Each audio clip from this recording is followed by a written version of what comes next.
한국인을 괴롭히는 질병은 소화불량뿐만이 아니었습니다. 회원님들 아마 이 얘기 들어보셨을 텐데 후진국병이라는 말 들어보셨을까요? 네, 있어요. 한국에서 많이 그래, 발병하는 딱 알 것 그런 같네. 병이겠네요. 왜냐면 이제 뭐 영양 상태가 안 좋고 막 네, 이러니까 그렇죠. 면역력 떨어지고 그러니까 맞아. 네. 가난해서 음. 못 먹어서 음. 영양과 위생 상태가 불량해서 이런 환경 때문에 후진국에서 많이 발생하는 질병을 뜻하는 말인데요. 경제적으로 굉장히 어려웠던 시절에 대한민국 국민 95%가 이곳에 감염이 되어서 고통을 받았고요. 오. 하루 평균 300명이 이 질병 때문에 죽어나갔습니다. 야 죄다네 죄다. 네. 우리를 괴롭혔던 후진국병의 정체는 무엇이고 우리는 이 병을 어떻게 극복했을까요? 1963년 10월 24일 오후 10시 30분 이 늦은 시간에 응급실 문을 박차고 9살짜리 어린아이를 안은 부모가 헐레벌떡 들어옵니다. 중국상이네. 선생님, 우리 애가 대체 왜 이러는 거죠? 부모의 품에 안긴 아이는요. 배가 아프다면서 계속 이렇게 몸을 비틀고 있었죠. 그런데 의사들이 아이의 윗옷을 걷고요. 복부를 살펴봤더니 아 이게 뭔가 이상한 거예요. 꼭 뱃속에 뭔가 이렇게 꿈틀대는 것처럼 뭔가 이상해요. 어머, 의사들은 곧바로 응급수술을 시작했고요. 아이의 배를 개복한 순간 의료진들 모두 충격에 빠질 수밖에 없었습니다. 그 이유가 무엇이었을까요? 그 이유 그게 뭐지? 직접 확인해 볼게요.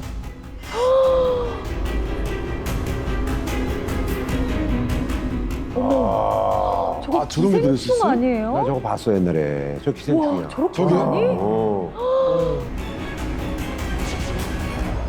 사실 이제 뭐 야. 이게 저렇게 많이 들어 있었던 거는 정말 너무 쇼킹해요. 그죠? 어. 크다. 저희가 사진을 보고 있는 저 까만 우와. 천 위에 득실되는 건 바로 회충인데요. 그러니까. 당시 한국인을 괴롭혔던 후진국병 중 하나가 저 기생충이었던 와. 거죠. 네. 당시 아이 뱃속에서 나온 회충은 총 놀라지 마세요. 1,063마리. 아, 근데 애가 그냥 뭐 배가 아파서 뒤틀리지. 아이 몸무게가 20kg이었는데요. 제거된 회충의 무게가요. 4kg. 오. 4kg. 이야. 진짜 끔찍하다. 결국 아이는 수술 후에 안타깝게요. 9시간 만에 사망하고 아이고. 말았고요. 사실 진짜 거짓말 같잖아요, 사진 네. 보면. 그렇지. 어. 네. 사실 지금 같으면 약 하나리면 그냥 요즘은 그리고 기생충 약도 안 안 먹어요. 먹죠, 뭐. 옛날에 그저 1년에 한 번씩 챙겨 먹었는데 요즘은 그렇지 맞아, 않아요. 맞아. 네.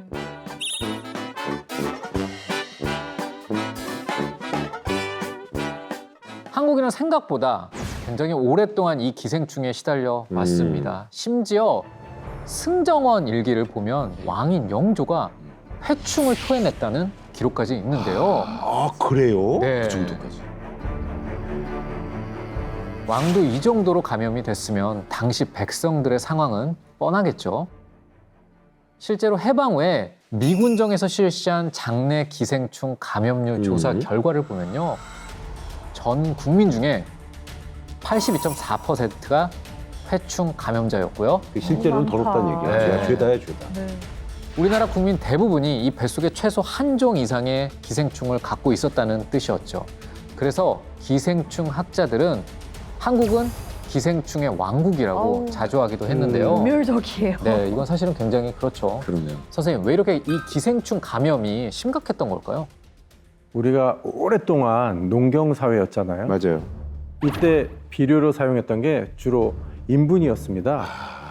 그러다 보니 인분 속 기생충 알이 작물에 뿌려지고 그 채소와 곡식을 먹으면서 우리 몸이 다시 기생충에 그러니까. 감염되고 몸속 기생충은 알을 또다시 밖으로 배출되는 구조였던 겁니다. 그러니까 계속 악순환이 계속. 아주, 예. 네. 이 기생충과 함께한 세월이 워낙 길어서요. 사실 한국 전쟁 전만 해도 기생충에 굳이 신경 쓰는 경우는 별로 없었습니다. 그러다가 전쟁 때부터 기생충과의 동거가 불편해지기 시작했는데요.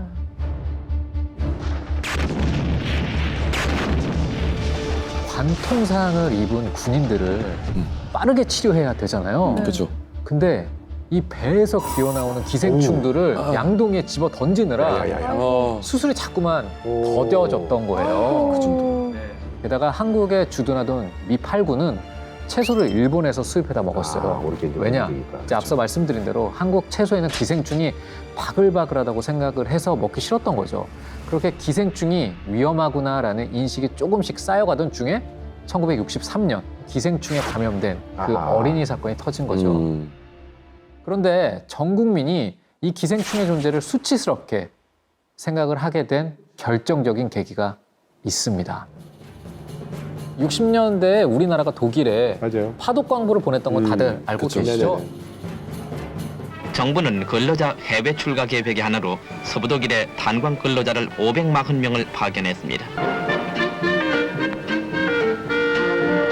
또한 선진 기술 습득에 열중하고 있는 이들은 보시는 바와 같이 최신 시설을 갖춘 탄광에서 안전하게 일하고 있습니다.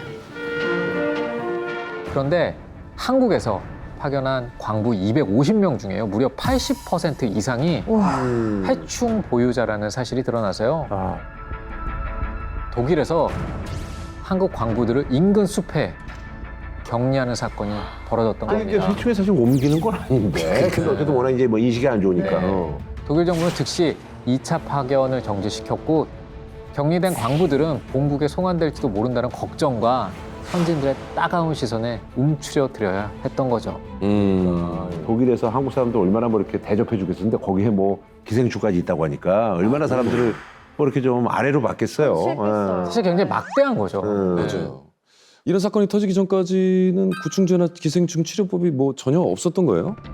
한국 전쟁 전까지는 그랬어요. 그래서 기생충 때문에 배가 아프면 사실 이것도 굉장히 충격적인데 어린아이들도 아빠 나 배 아프니까 담배 한 대만 줘. 아, 그러니까 이게 민간요법인데 말도 안 돼. 담배를 피우거나요 휘발유를 휘발유. 마시곤 했대요. 그러다 네. 죽겠어요. 네. 아니 그래서 우리 옛날에 놀랍죠. 있잖아요. 네. 소독차. 네. 그 연기 맡으면서 따라다니는 게. 아, 그럼 이제 다 소독된다고. 뭐 기생충 죽인다고 뭐 이런 얘기도 있었고 그랬어. 50년대 산토와 해인초라는 수입 구충제를 사용하긴 했는데요. 구하기도 쉽고 저렴한 편이긴 했지만 효과가 별로 좋지 않고 독성이 강하다 보니 메스꺼움이나 시력 장애 같은 부작용까지 났다고 합니다. 영유아가 약을 먹고 사망하는 경우도 있었고요. 아, 그래서 구충제에 대한 불신 때문에 차라리 기생충과 공생하는 게 낫다라는 인식이 퍼지기까지 했다고 합니다. 그러니까 약이 너무 셌던 거예요. 그러니까 어떻게 해야 뭐야 돼요, 그게. 이럴 그러니까 여기다가 엎친 데 덮친 격으로 한미 원조 협정 덕분에 시작됐던 그 미국의 경제적 지원이요. 60년대부터 점차 줄어들기 시작했어요.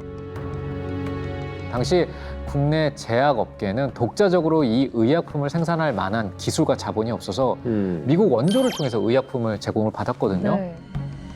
치료약 대부분을 수입산에 기대는 상황에서 해외 원조마저 끊기면서 구충제를 구할 길이 없어졌던 거죠. 미국이 이제 그 옛날부터 우리가 조금은 먹고 살만 하니까 이제 니들이 알아서 이러면서 약간 그 줄였구나 그거를. 진짜 양난이다. 도대체 이걸 어떻게 해결해야 되나? 우리나라가 기생충의 늪에 빠져 있는 이때 누군가가 국산 구충제를 만들겠다라면서 나섭니다. 바로 1962년 신대약을 설립한 장용택 씨였는데요. 저희는 너무 어려워서 들어도 잘 모르는 그런 연구를 거듭한 끝에요. 1964년 요충을 잡는 첫 국산 구충제 필파가 필파. 출시됩니다. 아마 옛날 분들 필파 많이 하실 거예요. 덕분에 이 회사는 구충제 전문 기업으로 뛰어오르는 건 물론이고요. 넉넉한 연구비까지 확보할 수 있게 됐죠. 연구진들은 이어서요. 당시 첨단 구충제 원료로 불리던 메벤다조를 국산화하기로 결심합니다. 이 원료는 1971년 벨기에의 제약회사가 개발했는데요. 이걸로 구충제를 만들면 회충, 구충, 편충, 요충 등 다양한 장내 기생충을 한 번에 때려잡을 수 있고 성충뿐만이 아니라요. 네. 이충과 알도 죽일 수 있는 데다가 야, 1년에 한 번만 복용을 해도 효과가 있었던 거죠. 저거 거의 광고 카피네. 개발하면은 그래서. 대박인데요? 근데 우리가 이제 네. 먹던 약이 나중에 그러니까. 이제 먹던 약이 저 성분이구나. 맞아. 아. 근데 저 질문 있어요. 그 메벤다졸이 당시에 또 세상에 이미 있었다는 거잖아요, 그죠? 근데 이미 있는 걸 국산화한다는 게 그게 또 무슨 뜻인지 잘 모르겠는데. 이건 제가 설명해 드릴게요. 네네. 우리는 그간 약을 만들 때 해외에서 메벤다졸 같은 원료를 수입한 다음에 국내에서 그 원료로 알약이나 캡슐 형태의 완제 의약품을 만들어 왔거든요. 네네. 외국에서 사온 비단으로 옷을 만드는 거랑 비슷하다고 아하, 생각하시면 예. 됩니다. 다시 말해서 메벤다졸을 국산화한다는 건 국내 기술로 메벤다졸을 직접 만들어서 완제약까지 우리가 다 만들려고 하는 겁니다. 이번에는 한국과학기술연구소와 협력한 끝에요. 1975년에 메벤다졸 국산화에 성공을 합니다. 이게 얼마나 대단한 일이냐면요. 당시 우리는 메벤다졸을 킬로그램당 네. 170에서 250달러에 수입을 하고 있었거든요. 국산화한 메벤다졸의 값은 80달러나 저렴했어요. 덕분에 반의 반값. 메벤다졸을 사는데 쓰는 외화를 절약하고 우리가 쓰고 남은 메벤다졸은 또 외국에 어허. 수출할 수도 있게 된 거죠. 아. 우와. 무엇보다 중요한 거는 이제 구충제를 만드는 원료를 자력으로 생산할 수 있게 됐으니까 시중에 저렴한 구충제를 안정적으로 공급할 수 있게 됐다는 점입니다. 그래서 회원님들 여기서 잠깐 학교 다닐 때 체병 검사 다 해보셨죠? 그래. 그쵸, 그쵸. 초등학교 때 했어요. 그 기억 있죠? 예.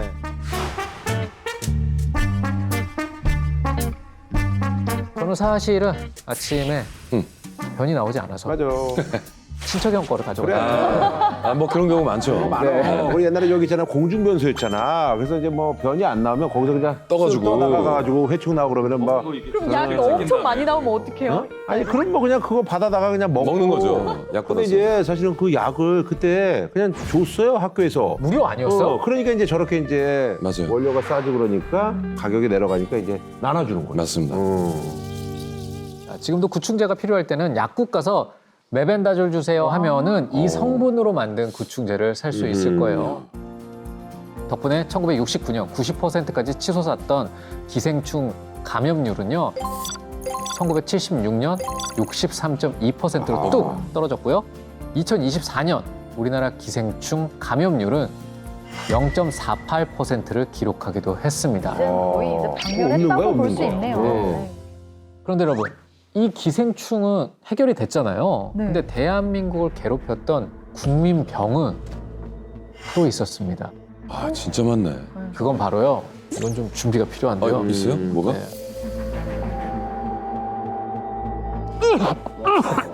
이거 영화에 많이 나오잖아. 아, 이건 뭐 단골. 그래. 어떤 병인지 아시겠어요? 그렇죠. 빨간 이거 뭐 이제 피라도, 결핵이고 네. 무서운 병이죠. 요즘에 그냥 뭐 치료하면 그래도 나니까. 근데 옛날에 그냥 걸리면 죽었잖아요. 맞아요. 예. 맞습니다. 인류 역사상 가장 오래된 감염병으로 결핵균이란 세균을 통해 발병하는 전염병인데요. 특히 이 결핵균이 폐 속에 들어가 염증을 일으키면 폐결핵이라고 하거든요. 이게 이제 어른들이 얘기하는 폐병. 맞아요. 제때 치료하지 않으면 이렇게 피를 토하다가 사망에 이를 수 있는 아주 무서운 병인데요. 음악가 쇼팽, 화가 뭉크, 그리고 한국 문학사에서 빠질 수 없는 시인 이상과 소설가 김유정까지 수많은 예술가의 목숨을 뺏은 병으로도 악명이 굉장히 높죠. 1954년에는 하루에 평균 300명이 사망했을 정도인데요. 사망률이 높아. 네. 심지어 놀라지 마세요. 1965년 9월에 대한결핵협회가 조사한 바에 따르면 서울 시내 초등학교에 다니는 아이들 중에 무려 45.2%가 이 결핵균에 이미 감염이 되어 어허. 있었다는 겁니다. 반 정도가. 하지만 정작 결핵 환자를 위한 병상은 전국에 3,000개뿐이라 한국은 그야말로 이 결핵의 왕국이었던 거죠. 네. 그럴 수밖에 없습니다, 진짜. 맞아. 아. 아까 그 미국의 해외 원조를 줄이면서 구충제를 보급하는데 위기가 닥쳤던 거 기억하시죠? 네, 이때 구충제 못지않게 결핵 치료제도 부족해진 거예요. 진짜 문제는 결핵 치료제가 끊기면요. 구충제와는 비교도 안 되게 환자들이 위험해진다는 점이었습니다. 예전에는 이소나이아지드라는 수입산 결핵 치료제를 사용을 네. 했는데요. 가격도 굉장히 저렴하고 보건소에서 금방 처방을 받을 수 있었거든요. 문제는 병을 치료하려면 이 약을 1년 이상 꾸준히 먹어야 됐어요.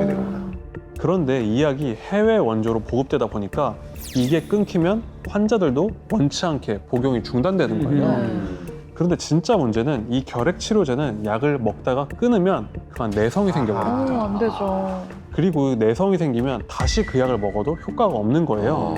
결국 일반 병원에서 처방하는 고가의 치료제를 먹어야 됐던 거죠. 근데 하지만 먹고 살 돈도 없는데 어떻게 치료비를 감당을 하겠어요. 네. 해외 원조가 끊기고 결핵 치료제를 구하지 못한다는 건요. 즉 우리 국민들이 치료를 포기하고 죽음을 기다리는 걸 그냥 가만히 지켜보겠다는 소리와 같았습니다. 그러다가 1980년이 돼서야 우리나라도 드디어 국산 결핵 치료제를 만들 수 있게 됩니다. 근데 아마 1980년이라고? 이거 너무 늦은 거 아니야? 라고 생각하실 수도 있잖아요. 너무 늦는데? 이 기록은 세계에서 4번째예요. 빠른 편이네요. 네. 결핵 치료제를 내기까지 약 40년의 세월과 2번의 충격이 필요했습니다. 첫 번째 충격은요, 1948년 어느 날이었습니다. 그날도 자신의 이름을 딴 종근 약국에서 열심히 약품을 연구하던 이 종근 씨는 험악한 인상의 남자들을 만나게 되는데요. 그 남자들이 다짜고짜 이렇게 소리를 칩니다. 야, 너 깜빵 가기 싫으면 바른 대로 말해. 어?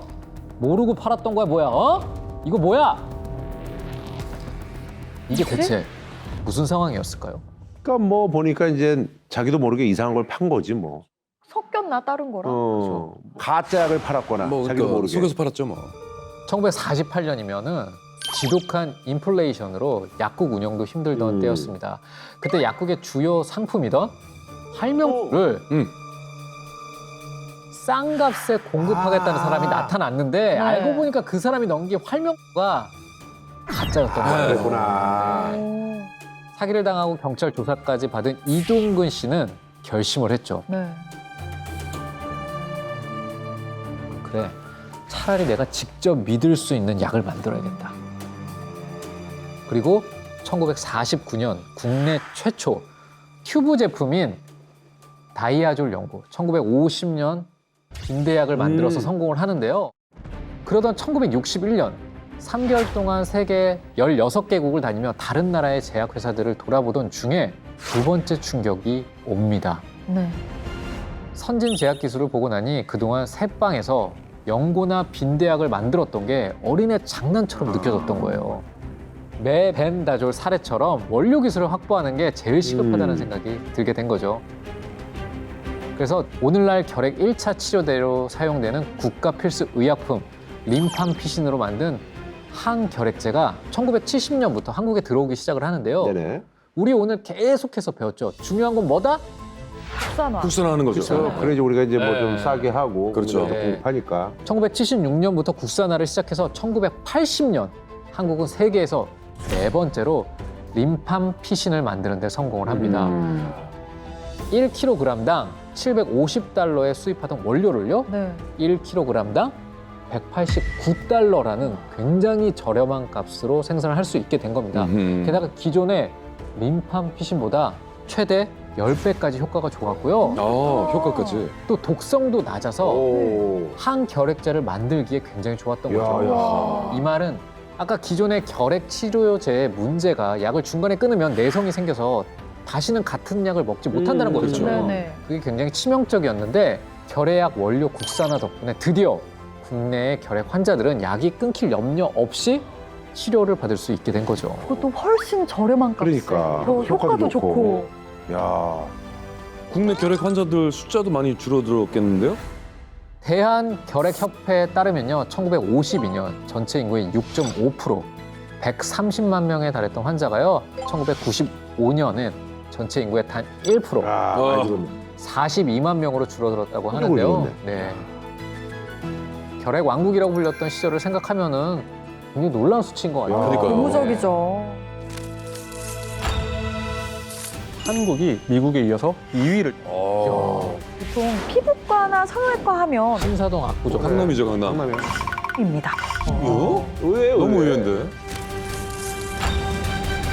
조선시대 소화불량부터 산업화 시절 기생충과 결핵을 거친 지금 2020년 이후 한국인을 가장 괴롭힌 병은 무엇이었을까요?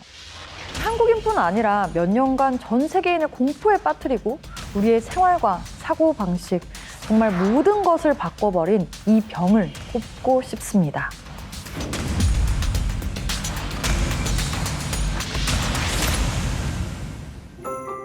(2019년) 연말 곧 다가올 새해로 기쁨이 가득해야 할 시간에 전 세계는 피를 주목하며 숨을 죽이고 있었습니다. 후베이 성의 성도 우한시에서 폐렴 환자가 속출하고 있는데 원인을 알 수가 없습니다. 우한시 보건당국은 현재까지 폐렴 환자 44명이 발생했고 공포감이 이때 슬슬 몰려왔어요. 뚜렷하지 맞아, 않으면서 처음에 그랬었죠. 사스와 비슷하다는 소문까지 돌고 있습니다. 2019년 11월 17일 중국 우한시의 해산물 도매시장에서 27명의 사람들 사이에서 원인 불명의 폐렴이 발생했습니다. 이 원인 불명의 질병은 전 세계 114개국에서 12만 명에 가까운 확진자와 4천 명이 넘는 사망자를 냈는데요.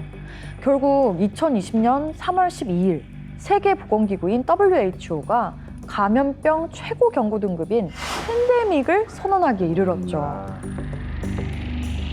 That COVID-19 can be characterized as a pandemic.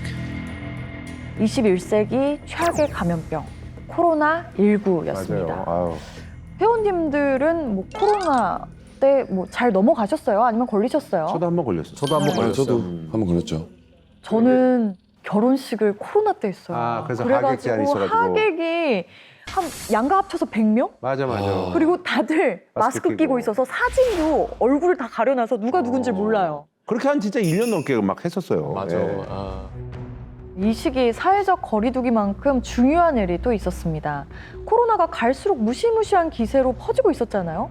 미국에선 4월 초에 이미 뉴욕에서만 사망자가 7천 명이 넘었대요. 이 일 같은 일이 한국에서 벌어지지 않게 하려면 방법은 하나. 모두가 격리되어 있는 사이 빠르게 확진자를 찾아서 치료하는 것뿐이었어요. 어떤 과정으로 확진자 판정을 받았는지 기억나세요? 아, 기억나죠. 이 증상 네, 있으면은 진단키트로. 선별 진료소 가가지고 콧구멍이나 목안에 이렇게 면봉 끝까지 찔러가지고 PCR 검사 했었잖아요. 코로나를 효과적으로 통제하기 위해서 필요한 게 바로 코로나가 맞다 아니다를 판단할 수 있는 PCR 진단 시약이었어요. 사실 1월 24일 한국인 최초 감염자가 나왔을 때 한국의 질병관리본부는 곧바로 국내에 있는 진단 시약 제조사 20곳과 접촉을 했는데요. 2020년 1월 27일 저 질병관리본부입니다. 코로나 진단키트가 필요한데요. 아, 저희는 이미 만들고 있어요. 곧 완성될 거예요. 한 회사에서 이미 진단키트를 준비 중이라고 대답을 한 거예요. 이 기업이 바로 씬이었습니다. 아, 그때 뭐가 대단했었어. 근데 2020년 1월 말이면 이 코로나가 이 정도일지는 몰랐던 때잖아요. 네. 이 회사는 어떻게 알고 진단 키트를 그렇게 그러게. 미리 만들고 있었던 거예요? 약 한 달 전인 2019년 12월 31일 중국 우한시 보건당국이 원인 불명의 폐렴 환자가 발생했다고 공식적으로 발표했는데요. 이날 이 회사의 대표가 우연히 이 뉴스를 본 겁니다. 이 바이러스가 전 세계로 퍼질지도 모른다고 생각한 대표는 즉시 연구소에 전화해서 진행 중인 다른 작업을 모두 중단시키고 중국에서 발생한 바이러스 진단 시약을 개발하라고 지시를 했던 거예요. 6개월에서 1년 걸리는 진단 키트를 단 2주 만에 완성한 뒤 얼마 지나지 않아 실제로 질병관리본부가 연락을 해왔던 거예요. 야, 대단한 거야. 진짜 이거 대단한 성견지명이다. 그러니까. 대단하네 진짜. 네, 그렇게 질병관리본부가 접촉한 지 단 2주 만인 2월 12일 식품의약품안전처는 진단키트 사용에 대한 긴급 사용 승인을 내려요. 통상 이런 진단키트 사용 승인에는 한 6개월 정도 된다는 걸 감안하면은 굉장히 파격적인 결정이었죠. PCR 진단키트가 도입되면서 최소 하루에서 이틀 걸리던 검사 시간도 4시간으로 줄고 맞아. 하루에 검사 가능한 횟수도 최소 200건에서 10,000건 이상으로 늘었던 거죠. 그러니까 이게 얼마나 대단한 일이었는지 살짝 보태보자면요. 2020년 초에 미국 질병통제예방센터도 자체적으로 진단키트를 만들어서 검사를 했는데 맹물에서 양성 반응이 나오는 등 분량이 너무 많았던 네. 거예요. 결국 미국은 이 문제를 해결하느라 한 달을 그냥 허비했거든요. 아니 그래서 제가 알기로는 당시에 다른 나라들도 이 한국의 진단 키트를 가져가서 많이 쓰지 않았나요? 맞아요. 확진자가 급속히 늘어나는 상황에서도 한국의 의료 체제가 무너지지 않고 발빠른 대응으로 확진자들의 이동 동선 파악이며 격리 지원을 해결하는 걸 보고 무려 121개국에서 한국에 지원 요청을 했는데요. 그 속엔 자국의 진단키트를 고집했던 미국의 도널드 트럼프 대통령도 끼어 있었어요. 그렇게 암흑의 코로나 시절 우리 한국은 K-방역으로 오히려 이름을 날릴 수가 있었습니다. 저는 그거 진짜 신기하긴 했던 것 같아요. 드라이브스루 검역 있잖아요. 아 맞네. 차에 타 있는 맞아, 채로 맞아. 그거 진짜 우리나라만 할 수 있는 어떤 아이디어잖아요. 그리고 또 앱으로 다 문진표 작성하고 그랬잖아요. 이것도 대단한 진짜 것 같아요. 한국의 기술력이 없었으면 맞아요. 불가능했죠. 한편 최근 우리나라가 헬스케어 중에서도 특히 두각을 나타내고 있는 분야가 있어요. 바로 바이오 시밀러인데요. 바이오 시밀러는 전 세계 제약 산업계에서 지금 가장 핫하고 빠르게 성장하는 분야인데요. 2024년 약 44조 원이었던 시장 규모가 앞으로 다가올 2030년엔 107조 원으로 커질 거라고 전망하는 기회의 땅이기도 합니다. 맞아요. 이 시장을 먼저 장악하는 나라가 그 100조 원의 규모의 시장을 차지할 수가 있는 거예요. 단적으로 말하면 글로벌 바이오시밀러 시장에서 지금 한국이 미국에 이어서 2위를 차지하고 있습니다. 2024년까지 미국 FDA가 승인한 바이오시밀러 누적 건수를 보면요.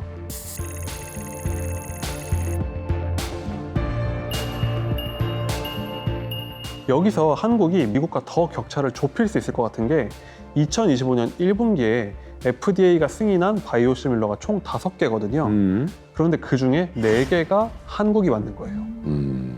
그렇다면 정작 바이오 시밀러는 뭘 뜻하는 말일까요? 우선 우리가 알아야 할 용어로 바이오 의약품이란 게 있어요.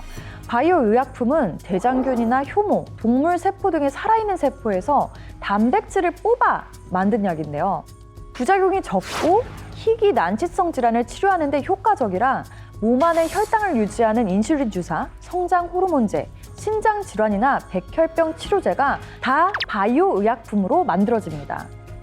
그런데 아시다시피 이런 약을 만드는 건 굉장히 어려워요. 신약 하나를 만들려면 세포 실험과 동물 실험, 임상 실험을 거쳐야 하니까 약 하나를 만드는데 보통 10년 정도 걸리는 거죠. 그래서 한 제약사에서 신약을 개발하는 데 성공하면 그 제약사만 독점적으로 그 약을 만들 수 있도록 10년에서 15년간 특허권으로 보호해줍니다. 하지만 이 이야기는 거꾸로 특허 기간이 지나서 만료가 되면 다른 제약사도 그 약을 따라서 만들 수 있다는 거죠. 앞서 말씀드린 바이오 의약품도 특허 기간이 있습니다. 이때 특허 기간이 만료된 바이오 의약품을 따라서 만든 약을 바이오 시밀러라고 하는 거예요.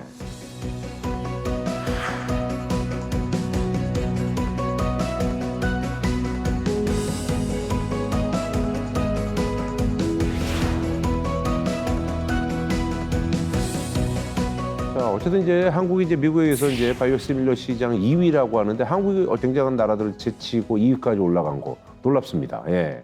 여기서 끝이 아니에요. 회원님들, 요즘 병원마다 외국인들이 부쩍 늘어난 거 느껴지지 않으시나요? 그렇죠. 네. 한국의 의료 기술이 세계적으로 유명해지면서 외국인들이 치료를 위해 한국으로 K-의료 관광을 오고 맞아. 있거든요.